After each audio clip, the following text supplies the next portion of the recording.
మోషేతో దేవుడు ఒక మంచి విషయాన్ని మాట్లాడుతూ వస్తూ ఉంటాడు.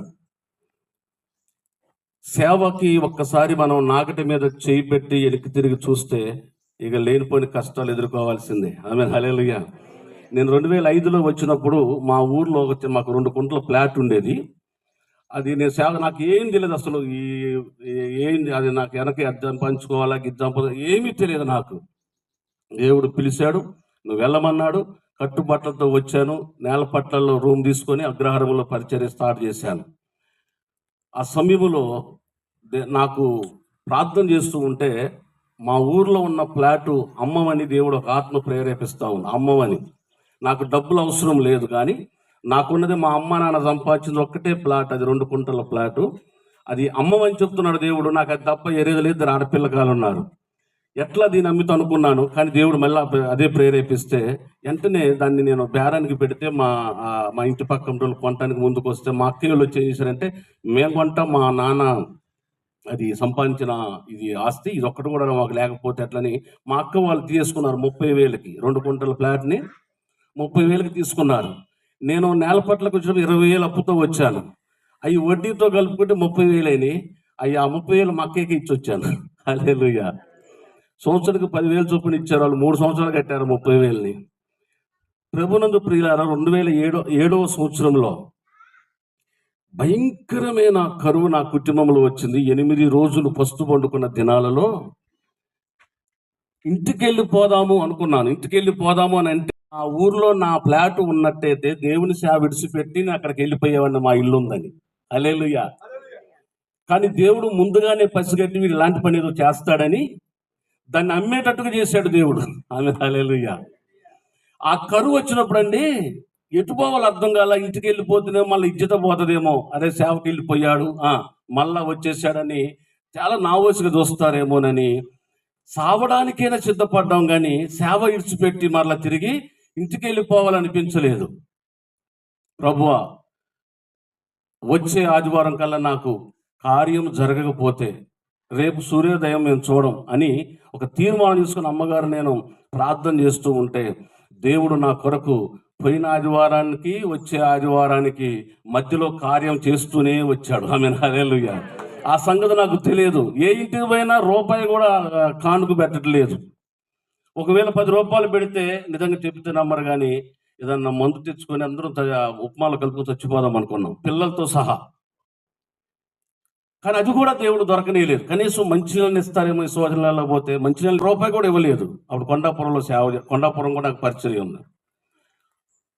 ఆ సమయంలో వచ్చే ఆదివారం కల్లా ప్రభువా చేయకపోతే సోమవారం సూర్యోదయం నేను చూడను అని దేవుని దగ్గర ప్రార్థన చేసినప్పుడు దేవుడు ఆయన కార్యాలు కంటికి కనపడవు, చెవులకి వినపడవు. నా పని అయిపోయింది. సైకిల్ మీదనే ప్రయాణం అంతా, ఎండాకాలం సైకిల్ మీదనే. నేను వెళ్తుంటే జలసిరువు దాటాక 2 సార్లు కింద పడిపోయినా, కళ్ళు తిరిగిపోయి. 8 రోజులు అన్నం లేక, మంచినీళ్ళు తప్ప ఏమి లేవు. ఇక రేపు సూర్యోదయాన్ని చూడలే, మేమందరం అమ్మగారికి చెప్పి వెళ్ళిపోయాను, ఇక ప్రార్థన చేయి, మన ఆత్మలో దేవునికి అప్పగించేసేయి, మనం రేపు సూర్యోదయాన్ని చూడకూడదని ప్రార్థన చేయమని ఆమె చెప్పిపోతే ఆమె పొద్దాకులకి అదే ప్రార్థన చేస్తూ ఉంది. ఆదివారం ఇక్కడ అయిపోయిన తర్వాత వచ్చానండి. అక్కడికి వెళ్ళిపోయాను. కొండాపురం వెళ్ళి ప్రార్థన చేసి తిరిగి సైకిల్ స్టాండ్ చేస్తుంటే కన్నీరు, అంటే నాకు పాలేరు సముద్రం నా నెత్తిలో ఉందన్నట్టు అర్థం.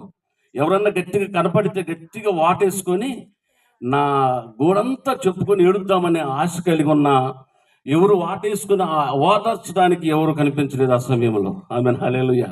ఇక నా పని అయిపోయిందని స్టాండ్ తీసుకుంటే ఇదే లాస్ట్కి వెళ్తూనే 2 సార్లు వందనాలు చెప్పాను అక్కడ ఉన్న సువాసులకి. ఇక మళ్ళీ రేపు చూడను కదా అని 2 సార్లు వందనాలు చెప్పి సైకిల్ స్టాండ్ చెప్తుంటే ఆ కుటుంబం, అయ్యగారు 1 నిమిషం ఆగండి అని వాళ్ళ ఇంట్లోకి వెళ్ళిపోయి చెప్తే నమ్మరు కానండి, అరకింట బియ్యం, కేజీ కందిపప్పు, మామిడికాయ చట్నీ, ఉప్పు, పప్పు మొత్తం దాంట్లో వేసి మూట కట్టి తీసుకొచ్చి సైకిల్ మీద పెట్టేశాడు ఆ ఇంటి ఆయన. ఆమేన్, హల్లెలూయా. నిజంగా అసలు ఆడవాళ్ళు అంతకుముందే చచ్చిపోదామని ఏడిసాము, తర్వాత ఆనంద బాష్పాలు వచ్చాయి. ఆమేన్, హల్లెలూయా. అప్పుడు ఆ వ్యక్తిని గట్టిగా వాటేసుకుని ఏడుస్తూ ఉంటే ఆయన నాతో పాటు ఏడవటం మొదలు పెట్టాడు. ఎందుకు ఈ మాట చెప్తుంటే దీనికి ముగింపు మీకు తర్వాత చెప్తాను. ఆమేన్, హల్లెలూయా. ఏందయ్య గారు అంటే, అయ్యా ఇట్లా పొజిషను అంటే, అప్పుడు అంతా భార్యాభర్తలు ఇద్దరు బాగా ఏడ్చి, మేము చచ్చిపోయినాం అనుకున్నాం అయ్య గారు, మీరు కఠినంగా ఉండి మాకు వాక్యం బోధిస్తే మాకు దీవెన ఉంటుంది అనుకున్నారా?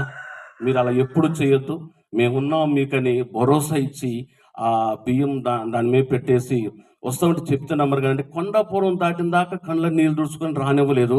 కొండాపురం దాటిన జైలు చెరువు వచ్చేదాకా ఏడుస్తూనే ఉన్నాను. మళ్ళీ అడిగి రాగానే మళ్ళీ కళ్ళ నీళ్ళు దుడుచుకుంటా ఉన్నాను. మళ్ళీ జైలు చెరువు దాటిన తర్వాత మళ్ళీ ఈ గ్యాప్లోనే అగ్రహారం వచ్చేదాకా మళ్ళీ ఏడుస్తూనే ఉన్నాను. మళ్ళీ ఈ అగ్రహారం దాటిన తర్వాత ఈ కొంచెం గ్యాపులు నేల పట్లకి మధ్యలో ఆ పొలాల మధ్యలో ఆ కొంచెం కూడా ఏడిచాను. అంటే వారం రోజులు నా కళ్ళల్లో ఆగిపోయిన నీళ్ళన్నీ ఈ ప్రయాణంలోనే మొత్తాన్ని విడిచేశాను. ఇంటికి పోయాక పిల్లలంతా అసలు అల్లాడి, మా చిన్న అమ్మాయి మామిడికాయ ముక్కలు కడుక్కొని తింటా ఉన్నది. మా పెద్ద అమ్మాయి ఏమో స్కూల్లో మధ్యాహ్నం భోజనం తిని వచ్చి ఇంట్లోకి వచ్చి చూస్తే తపేళ్ళన్నీ తెల్లగా రుద్దాడి పెట్టుంచేవి. ఆ మూమెంట్లో పిల్లలంతా డొక్కిడ్చుకుని ఉన్నారు. అసలు వాళ్ళు చూస్తే చాలా బాధ అనిపించేసేది. ఇక అమ్మగారు చూసి ఆశ్చర్యపోతా ఉంది ఆ మూట చూసి. ఏంటంటే తర్వాత చెప్తాను, ముందు వండి పిల్లలకు పెట్టేసి తర్వాత నేను మాట్లాడతాను నీతోనని గబగబా వండిచ్చేసి పిల్లలకు పెట్టించేసిన తర్వాత రోజు నాలోకి ప్రారంభించబడిన ఆ దరిద్రం మళ్ళా మరస్త ఆట నుండి మళ్ళీ ఈ రోజుకి దేవుడు ఆ దరిద్రం నాలోనికి రానివ్వలేదు. ఆమెను హల్లెలూయా. ఆ రోజు తినటానికి లేవు. ఈ రోజు ఏ టైంలో వచ్చినా 50 మందికి భోజనాలు పెట్టగలిగే ఆశీర్వాదం నాకు దేవుడు ఇచ్చాడు. ఆమెను హల్లెలూయా. ఎందుకు ఈ మాట చెబుతున్నానంటే, దేవుని సన్నిధానములో మనం యథార్థంగా ఉండగలిగితే, దేవుని పని కొరకు మనము త్యాగము చేయగలిగితే, దేవుడు ఏం చేస్తాడో మనకు తెలియదు, ఎలా చేస్తాడో మనకు తెలియదు, కానీ ఆయన మాత్రము పిలిచినవాడు నమ్మదగిన దేవుడు. ఆమెను హల్లెలూయా.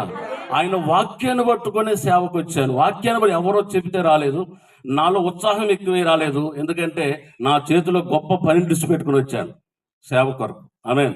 నేను ఇంట్లో కూర్చొని బిల్డర్గా పనిచేయగలిగే అంత జ్ఞానాన్ని దేవుడు నాకు ఇచ్చాడు.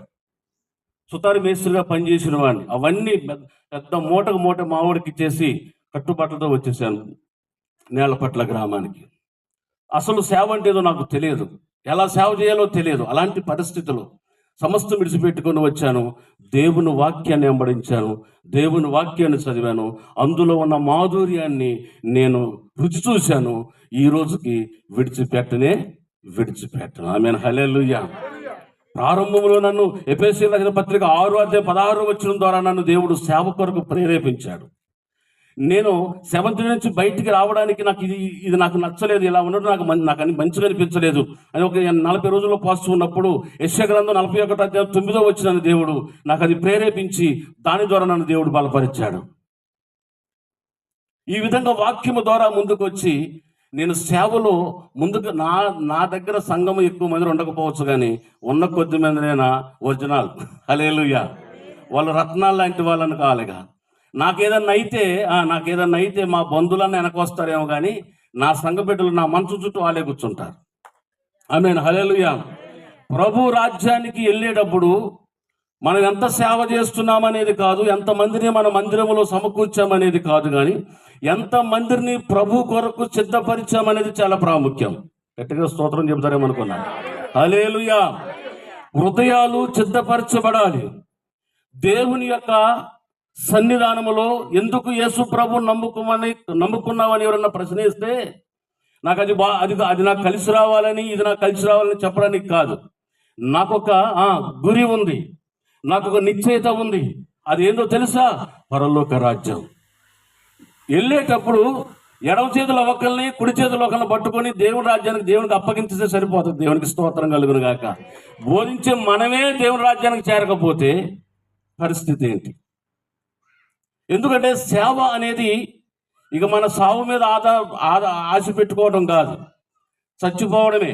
చచ్చిపోయి బయటికి రావాలి, అన్నీ చచ్చిపోవాలి. ఆ లోకాశలు చచ్చిపోవాలి, లోక సంబంధమైన అన్ని చచ్చిపోవాలి.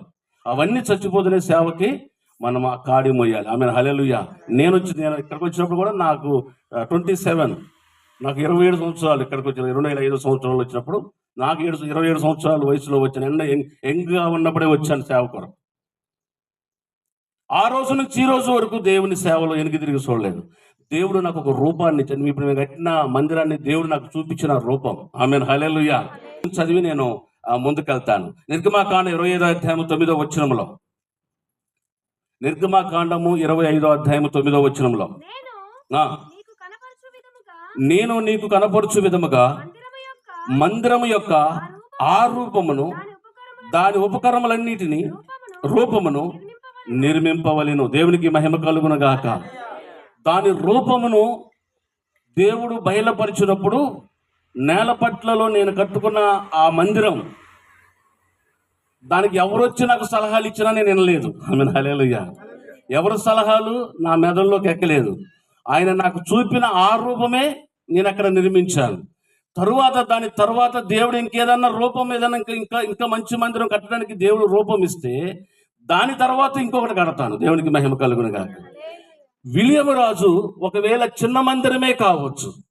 నేను పుట్టినరోజు గురించి మాట్లాడలేదు, శుభాకాంక్షలతో నేను పుట్టినరోజు కార్యక్రమం అయిపోయింది. దేవునికి స్తోత్రం కలుగును గాక. పుట్టినరోజులు 100 చేసుకోవచ్చు, దేవునికి స్తోత్రం, బతికినంతకాలం చేసుకోవచ్చు. మందిరము ప్రతిష్ట చేయబడుతున్నప్పుడు ఒకవేళ వేయాలి, పెద్ద మందిరం లాగా వేయాలని బాగా ఆశ ఉండేది. కానీ చివరకు దేవుడు చూపించే రూపాన్నే గట్టిగా స్తోత్రం చెప్పండి, హల్లెలూయా. దేవుడు ఏ రూపాన్ని అయితే చూపిస్తాడో ఆ రూపాన్ని నిర్మించడం తన పనికి సిద్ధపరిచిన వారి యొక్క బాధ్యత అయి ఉన్నది. దేవుడు చూపించిన రూపము ఒకవేళ మనుషులకి నచ్చకపోవచ్చు.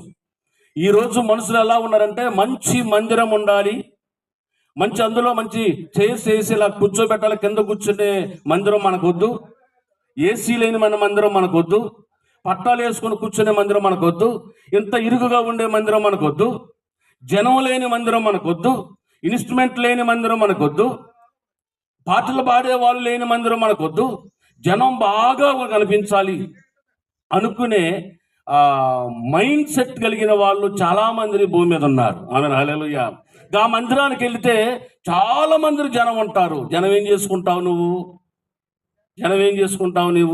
ఆమేన్, హల్లెలూయా. ముందు నీ బ్రతుకును మార్చుకోవడానికి సిద్ధపడాలి. జనంతో నీకు అవసరం లేదు. నువ్వు ఎలా ఉన్నావు అనేది ముఖ్యం. జనం ఎలా ఉన్నారని నీకు ముఖ్యం కాదు, నువ్వు ఎలా ఉన్నావు అనేది ముఖ్యం. కొంతమంది ఆ చర్చికి పోతే చాలా భలే పాటలు పాడతారన్నారు. నువ్వు ఎక్కడ పోయినా పాటలు పాడవచ్చు. ఆమేన్, హల్లెలూయా. ఒక మోటు చేతను చెప్తాను. ఆ ఎద్దు మంచిదైతే, అయ్యో మీరు చెప్పాలా, నేనేమో కొంచెం నేర్చుకుంటే మీరు దాన్ని పూర్తి చేయాలి. మీరు ఆ ఎద్దు మంచిదైతే మరి అటు అది నర్సులు కూడా సంత కింద నర్సుడు, అది పాలేరు, అది ఇంకోటి ఉన్నదిగా, అది కాదు, నాకిని కూడా కుసుమంచి సంతలో లేదులే. హల్లెలూయా. పాలేరు సంతలో ఉన్నాయి.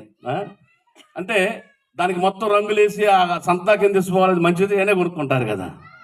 చాలా మంది మైండ్ సెట్ ఎలా ఉంటుందంటే, గాడికి పోతే భలేగా చెప్తారండి, ఈడికి పోతే మంచి పాటలు పాడతారండి, ఆడికి పోతే మంచి జనం బాగున్నారండి, ఈడికి పోతే అక్కడ మంచి చర్చి అంత కుర్చీలేసి కూర్చోబెడతారండి. ఆమేన్, హల్లెలూయా. సాతానుగాడు నిన్ను భ్రమపరుస్తున్నాడు అనే సత్యాన్ని మర్చిపోవాలి. ఆమేన్, హల్లెలూయా. సైతాను నిన్ను ఏ రకంగా నిన్ను భ్రమపరుస్తాడు, నిన్ను అందులో ఎక్కించడానికి నిన్ను చూపిస్తాడు, కానీ వాడు ఒక్కసారి దింపుతాడు. ఆమేన్, హల్లెలూయా. దేవుడేమో చూడుము నా అరిచేతులు నిన్ను చెక్కి ఉన్నాను అని అంటాడు. సాతానుగా అరిచేయి ఏం బాగుంటుందా బిడ్డ, ఇక నా సంఖ్య ఎక్కువ అంటాడు వాడు. హల్లెలూయా. అరిచేయిలో ఏముంటుంది బిడ్డ, ఇంత ఇరికిరికిగా ఉంటుంది, ఇప్పుడు నా సంఖ్య ఎక్కువ అని అంటాడు. అబ్బా బలి విశాలంగా ఉందని చెప్పి సంఖ్య ఎక్కువనుకోండి, ఎంతసేపు మోస్తాడు? కొద్ది దూరం పోయి దింపడు, ఎత్తేస్తాడు. దింపుడనే మాట వద్దు, ఎత్తేస్తాడు. నడువులు ఇరిగి కోలపడిపోతాం. దేవునికి మహిమ కలుగునుగా. హల్లెలూయా. ఈ మందిరము రూపము ఏదైనా ఉండవచ్చు. దీని రూపాన్ని దేవుడు ఒకవేళ స్తోమతను బట్టి చిన్న మందిరం రూపం ఇవ్వవచ్చు. కానీ దేవుడు కోరుకునేది, ఆకాశం నా సింహాసనము, భూమి నా పాదపీఠము, నా కొరకు ఒక మందిరాన్ని నిర్మించాలి. ఎక్కడ నిర్మిస్తాడు అని అడుగుతున్నప్పుడు మనం ఏం చేయాలి తెలుసా? 8వ వచనాన్ని చూపియాలి. మనం చూడండి అన్నమాట. నేను వారిలో నివసించున్నట్లు వారు నాకు పరిశుద్ధ స్థలము నిర్మింపవలెను. గట్టిగా స్తోత్రం చెప్పు. హల్లెలూయా. నేను వారిలో నివసించున్నట్లు వారు నాకు పరిశుద్ధ స్థలమును నిర్మించవలెను. ఆ పరిశుద్ధ స్థలము ఒక రూపము కలిగి ఉండాలి. రూపం అర్థమైందా మీకు? మందిర రూపం అంటే ఈ మందిరం రూపం కాదండి, ఈ మందిరం రూపం కాదు. ఆయన నివసించే మందిర రూపం గురించి మాట్లాడుతున్నాడు. మనం కట్టుకున్న మందిర రూపం గురించి కాదు దేవుడు మాట్లాడుతున్నది. మనం ఆరాధించుకునే మందిర రూపం గురించి కాదు దేవుడు మాట్లాడుతున్నది. ఆ మందిరములోనికి వచ్చి ఆరాధిస్తున్న వారిలో నివసించే మందిరము రూపాన్ని గురించి మాట్లాడుతున్నాడు. దేవునికి మహిమ కలుగునగాక. హల్లెలూయా. మనం నిర్మించుకున్న ఈ మందిరము రూపములో, ఈ మందిరములో ఆరాధించేవారు, దేవుడు నివసించేవారి మందిరము రూపం ఎలా ఉండాలి అని అంటే, కీర్తన గ్రంథము 128వ అధ్యాయము 4వ వచనం. 128వ కీర్తన 4వ వచనం. యెహోవా యందు భయభక్తులు గలవాడు ఇలాగు ఆశీర్వదించబడును అని అంటున్నాడు. దేవునికి మహిమ కలుగును గాక. దేవుని యందు భయభక్తులు కలిగిన వాడు మనము తీరిపోవట్లేదయ్యా అని అప్లికేషన్ పెడతాం. వచ్చే ఆదివారం ఆయన అనుకుంటాడంటే, నా బిడ్డ పాపం వస్తుంది, ఇప్పుడు 6 రోజులు నాకు అప్లికేషన్ పెట్టి నాతో మాట్లాడింది, ఇక ఆదివారం వచ్చినప్పుడు నేను మాట్లాడాలి బిడ్డతో అనుకొని ఆయన సిద్ధపడి ఉంటాడు. ఆయన నువ్వేం చేస్తావంటే, సాతనగడికి తెలుసు ఆయన సిద్ధపడడం సంగతి నీకు తెలియదు కానీ వాడికి తెలుసు బాగా. మనకు తెలియని సత్యాలు ఎన్నో వాడికి బాగా తెలుసు. ఆమెన్. హల్లెలూయా. వాడు ఏం చేస్తాడంటే, శనివారం రాత్రే వాడు నీ దగ్గరకు వస్తాడు. అమ్మాయి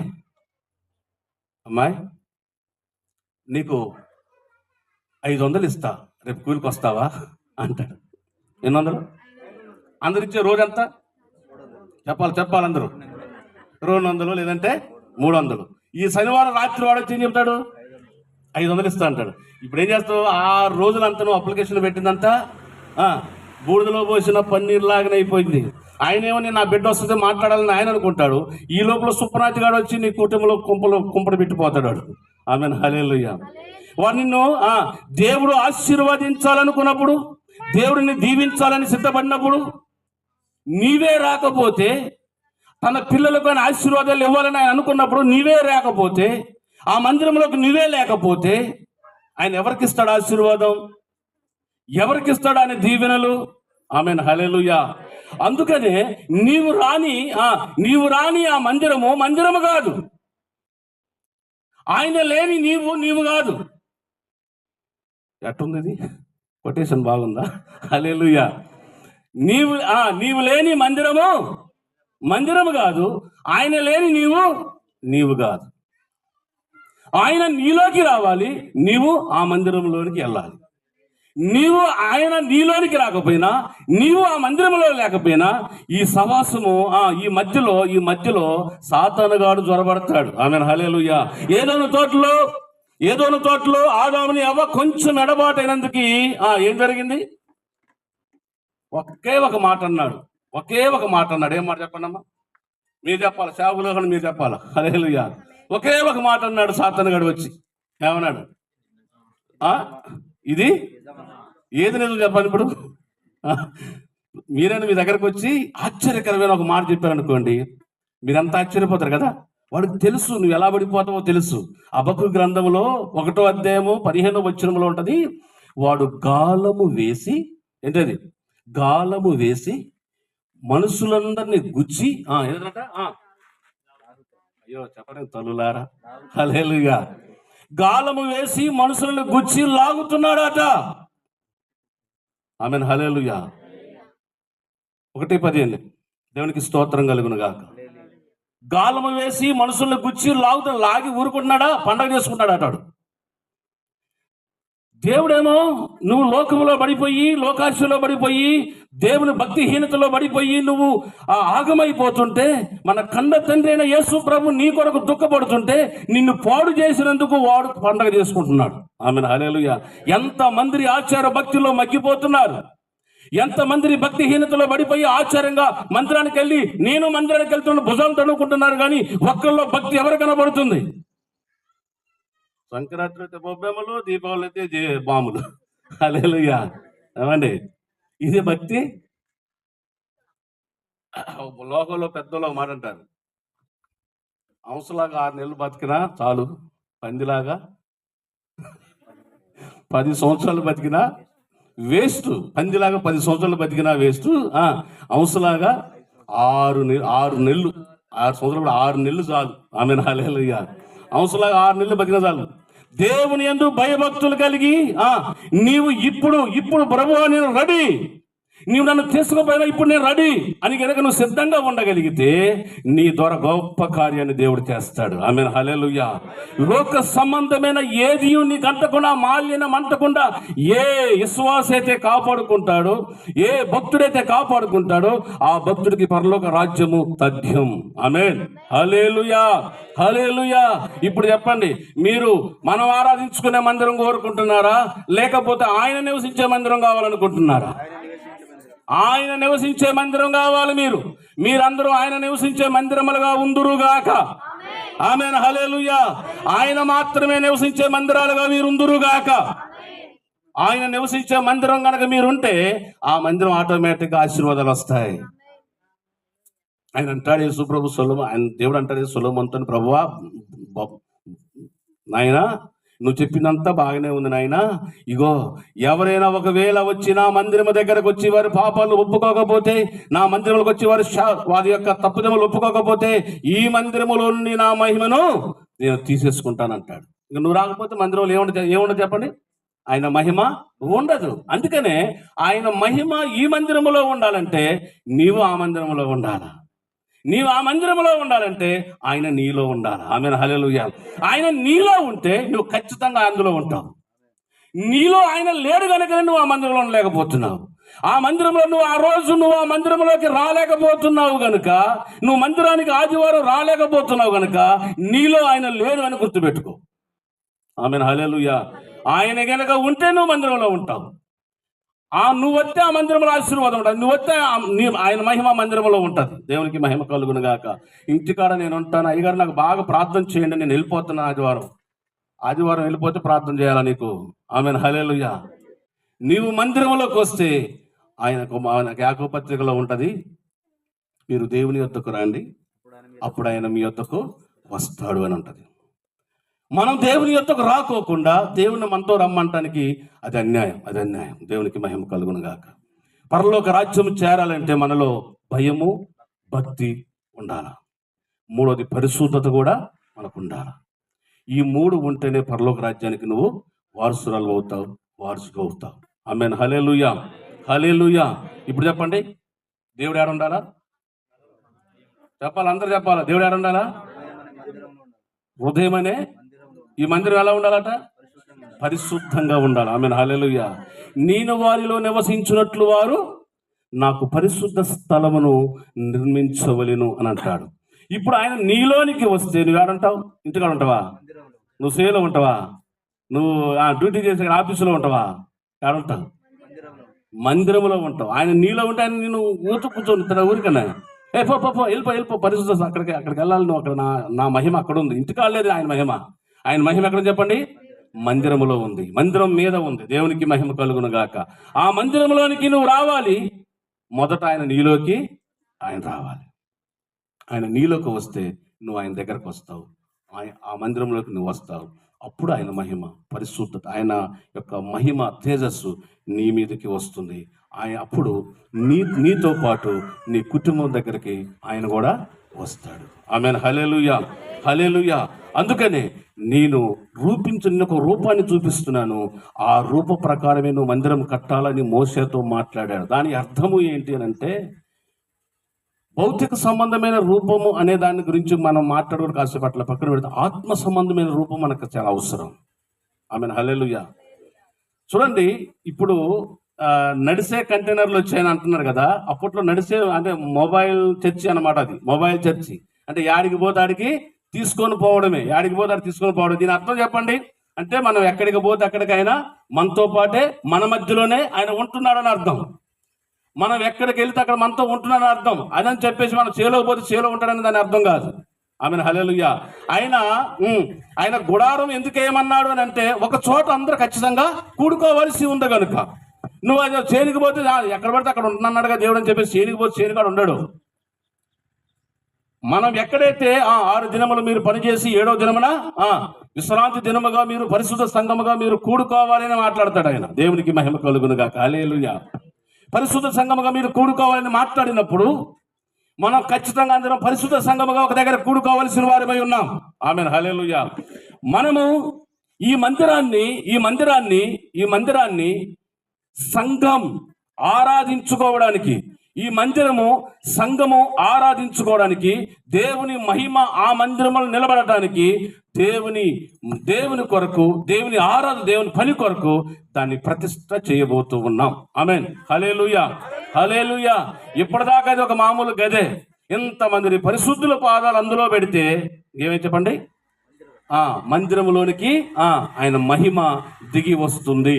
ఆమేన్. హల్లెలూయా. హల్లెలూయా. కాబట్టి ప్రభునందు ప్రియులారా, మరలా చెప్పుకుందాం. మొదట ఆయన చెప్పాలందరూ. మొదట ఆయన, మీరు మర్చిపోతారని మళ్ళీ వాళ్ళు చెప్తున్నా. మొదట ఆయన కదా, ప్రభువా నాకైతే మీరు ముందుగా వెళ్ళండి. నువ్వేం చేస్తావు? మన ప్రార్థన ఏం చేస్తాం చెప్పండి? ప్రభువా నేను పలానా స్థలానికి వెళ్తున్నానయ్యా, నాకైతే ముందుగా మీరు వెళ్ళండి, నేను వెనక తీర్చుకొని పార్చుకొని మెల్లగా వస్తానయ్యా, నువ్వు నాకు పనివాడివి అన్నట్టుగా లేదు ఈ ప్రార్థన. ఆమేన్. హల్లెలూయా. అవునంటారా?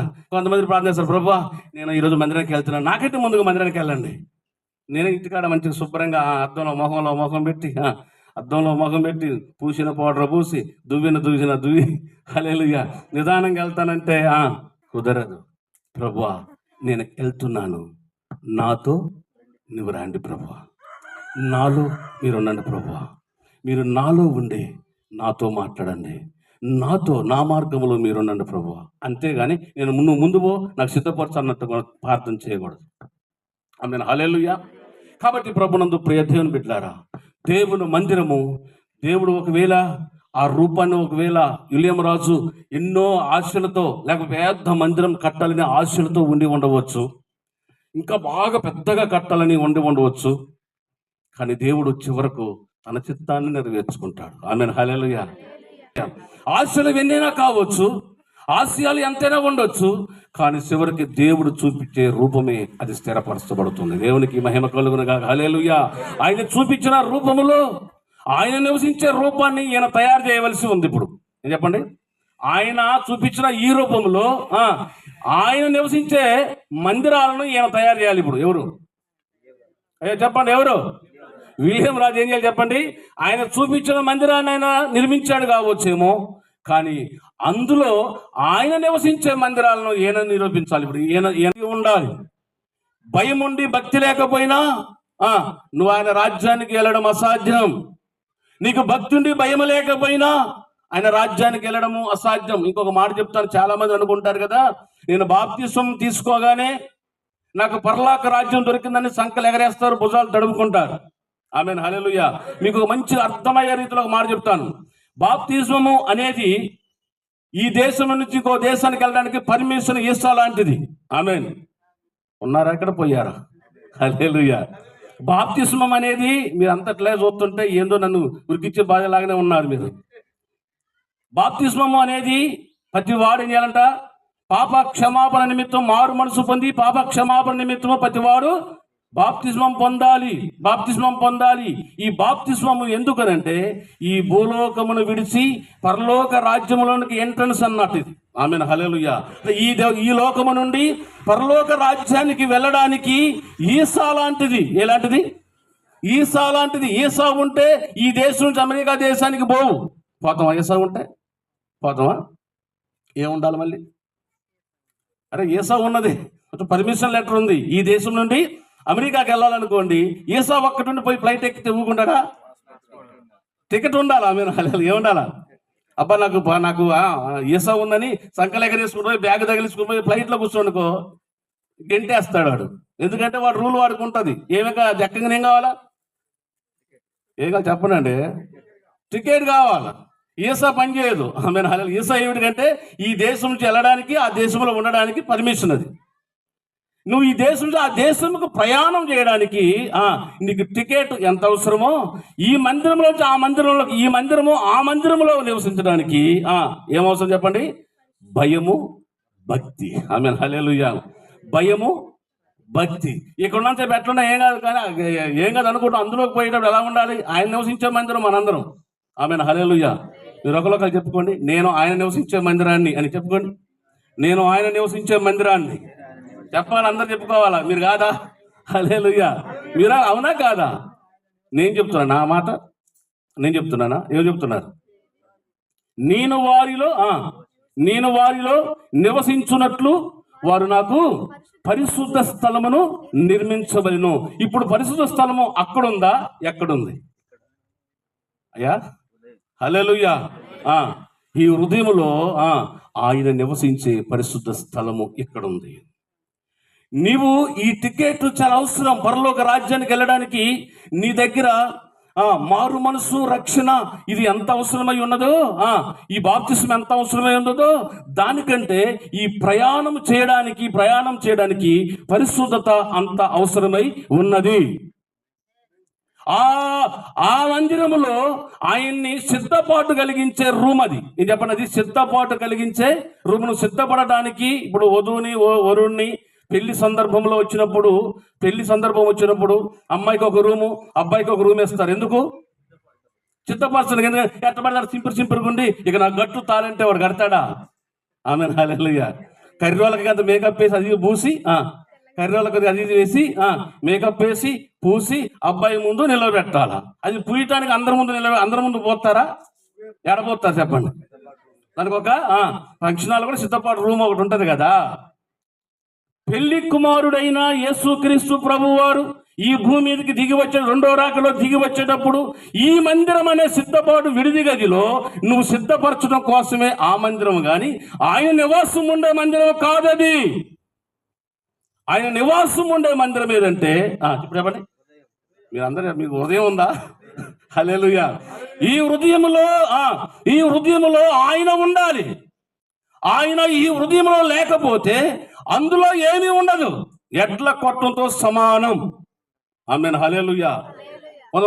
నేను ఈ వారం రాలే, వచ్చే వారం వస్తా, ఈ వారం బాగా పని ఉంది అని అంటాం. నువ్వు రాకపోతే ఆడేముంది?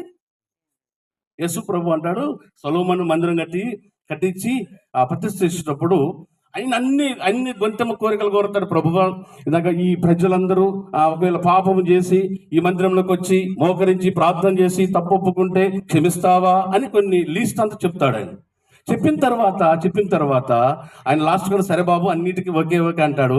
లాస్ట్కి అంటాడు కదా, ఇప్పుడు దాకా నువ్వు చెప్పావు కదా, ఇప్పుడు నేను చెప్తాను అంటాడు. ఆమేన్, హల్లెలూయా. ఇప్పుడు దాకా నువ్వు చెప్పావు కదా, ఇప్పుడు నేను చెప్పింది అంటావు. మనం ఒక్కోసారి ఏం చేస్తామంటే ఆదివారం వచ్చే సోమవారం నుంచి శనివారం దాకా ప్రార్థన చేస్తాం, అప్లికేషన్ పెడతాం యేసు ప్రభుకి. ఆమేన్, హల్లెలూయా. ప్రభు